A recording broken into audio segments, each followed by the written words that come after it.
नमस्कार। मैं doctor Santosh Kumar, assistant professor Hindi, government PG college Chamba, Himachal Pradesh. आज आपके समक्ष एक ऐसा विषय लेकर उपस्थित हूं जिस विषय को लेकर हमारा यूथ जो है, युवा वर्ग जो है, वो टीन एज में या फिर कम आयु में भड़काव जो है उनके जीवन में आ जाता है, भटक जाता है अपने रास्ते से।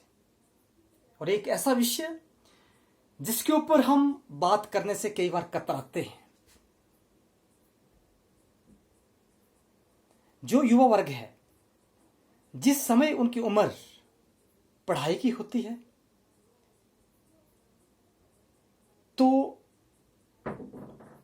एक आकर्षण भी साथ साथ चलता है।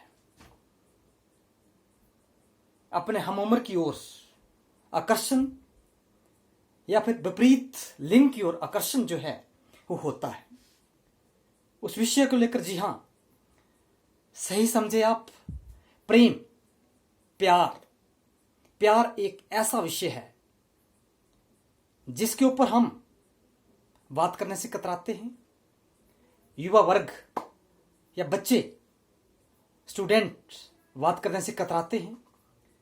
उस विषय को लेकर विद्वानों ने क्या कहा है, प्रेम को लेकर विद्वानों के क्या मत हैं, खासकर हमारे हिंदी साहित्य के जो विद्वान हैं, उन्होंने प्रेम को लेकर क्या कहा है। बहुत सारी बातें प्रेम के ऊपर हुई हैं हिंदी साहित्य में, आदिकाल से लेकर आधुनिक काल तक, आज तक हो रही है प्रेम के विषय में। तो रीतिकाल में हमारे रीति मुक्त एक काव्यधारा आई जिसको हम रीति मुक्त काव्यधारा कहते हैं।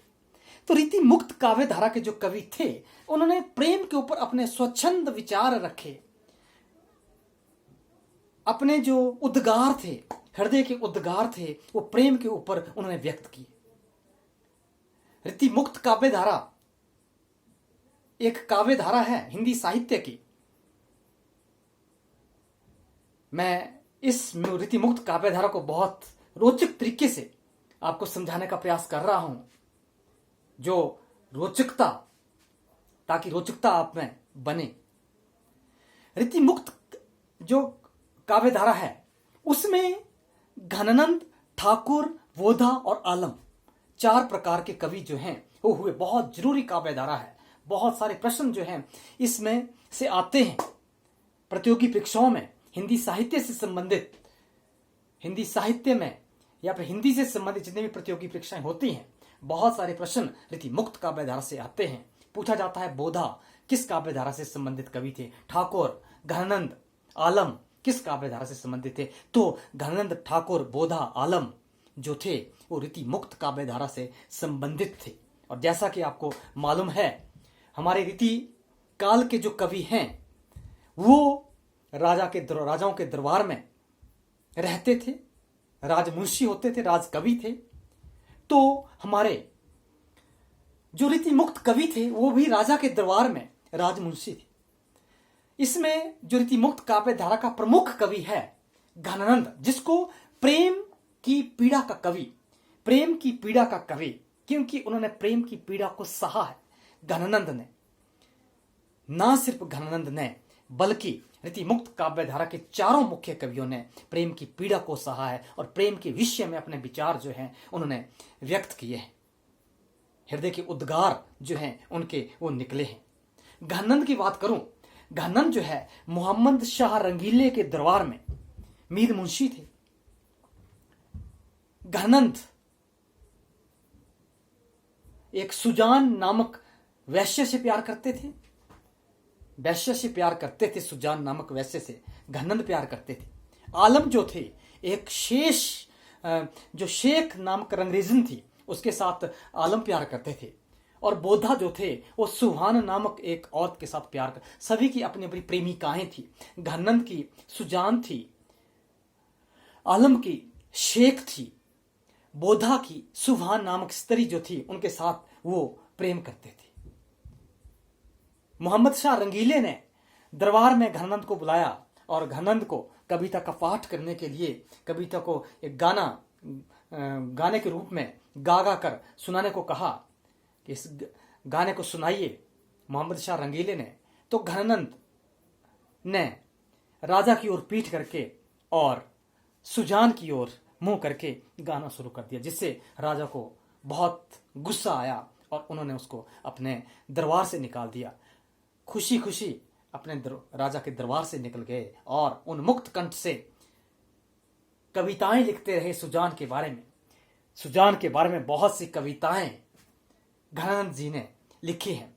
एक बात, प्रेम की बात मैं करूं, जो प्यार घनंद और रीतिमुक्त कवियों का जो प्यार था वो उदात्त श्रृंगार का वर्णन, उन्होंने श्रृंगार का वर्णन किया है, परंतु श्रृंगार का वर्णन उदात्तता उसमें देखने को मिलती है। इनका प्यार जो था परिष्कृत प्यार था, प्योर, जिसको हम अंग्रेजी में कहते हैं परिष्कृत था, पूरी तरह से परिष्कृत हुआ प्यार था, प्योरिटी थी उनके प्यार में।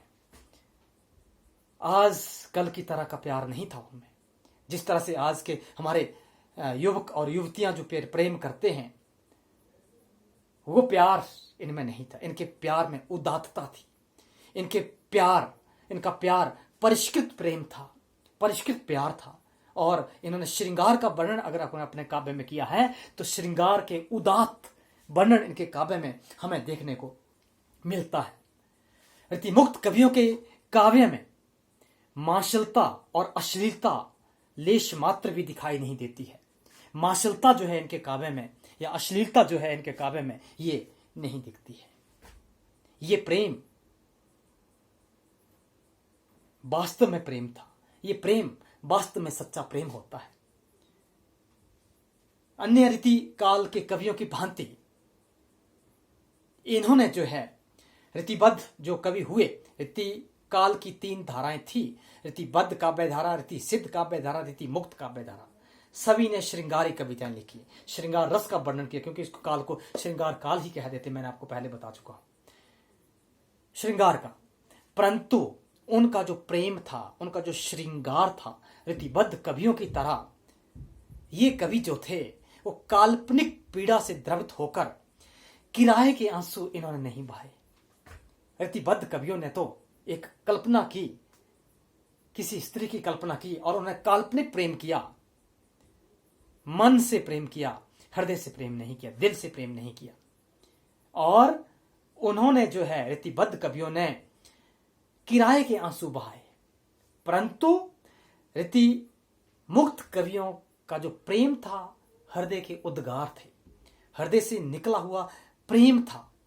इनके आंसू किराए के आंसू नहीं थे, इनके आंसू वास्तव में इनके हृदय से निकले हुए आंसू थे।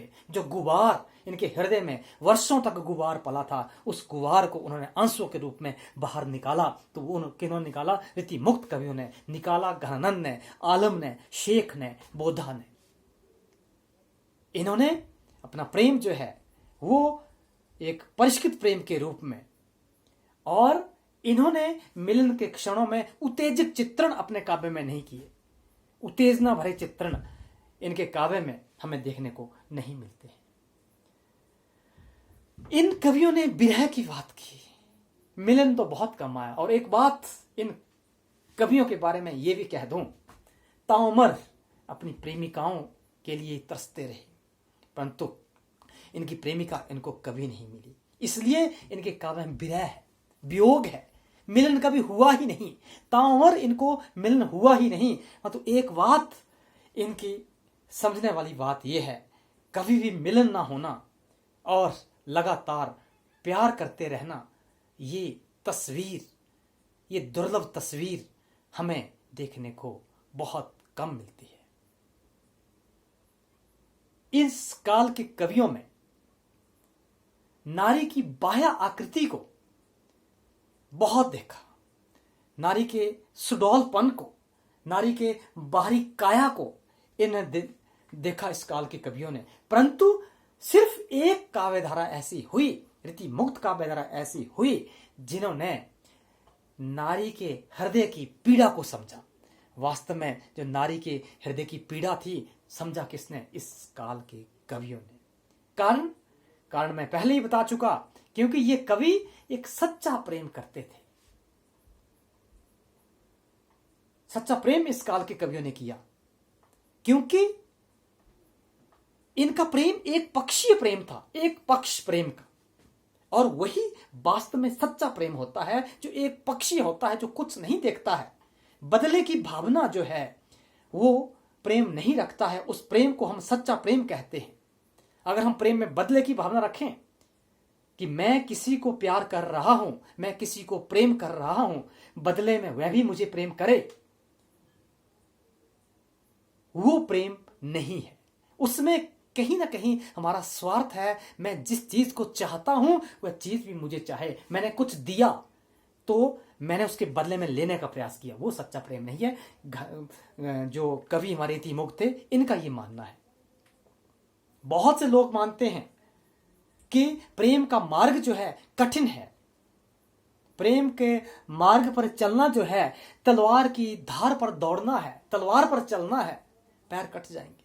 परंतु नहीं, इन काल के कवियों ने, घनानंद ने कहा कि अति सुधो स्नेह का मार्ग है, जहां नेकू सियानप बांक नहीं।